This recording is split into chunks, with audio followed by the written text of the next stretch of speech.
আসসালামু আলাইকুম সবাইকে, ওয়েলকাম ব্যাক টু সাইমাচ কিচেন। সাইমাচ কিচেনের আজকের রেসিপিতে থাকছে সাবুদানার পুডিং। এই গরমে ঠান্ডা ঠান্ডা পুডিং খেতে কার না ভালো লাগে। প্রথমে আমি একটা পাত্রে 1 কাপ পরিমাণ পানি নিয়ে নিয়েছি, 3 চা চামচ চিনি অ্যাড করছি এবং 1 চা চামচ আগার পাউডার। এটাকে কিছুক্ষণ নেড়ে নামিয়ে নিব। নামিয়ে ঠান্ডা করে নিয়েছি। এদিকে আমি 2টা ফুড কালার অ্যাড করছি, রেড এবং ইয়েলো ফুড কালার। এবার এটাকে সুন্দরভাবে মিক্স করব।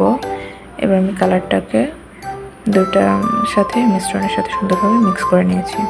এবার এভাবে এটাকে 20 থেকে 30 মিনিট রেখে দিয়েছি। এদিকে আমি একটা প্যানে 1.5 কাপ পরিমাণ দুধ দিয়ে দিচ্ছি। এবার দুধটাকে সুন্দরভাবে জাল করে ঘন করে নেব। দুধটাকে একটু কিছুক্ষণ জাল করে আমি এটাকে ঘন করে নিয়েছি। এই তো আমি দুধটাকে ঘন করে নিয়েছি। এবার আমি এর মধ্যে 3 চা চামচ চিনি অ্যাড করছি। এদিকে আমি এর মধ্যে 1 চা চামচ জেলাটিন গুলিয়ে নিয়েছি, গুলিয়ে এটা দুধের মধ্যে অ্যাড করছি।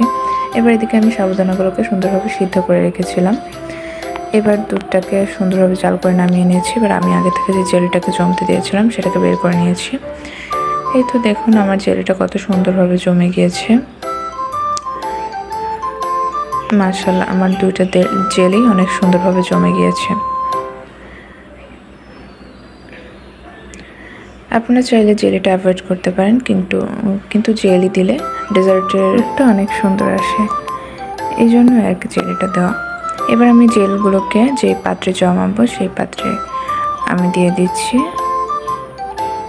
আমি 2 কালারের জেলি এখানে দিয়ে দিয়েছি, সুন্দরভাবে দিয়ে দিয়েছি।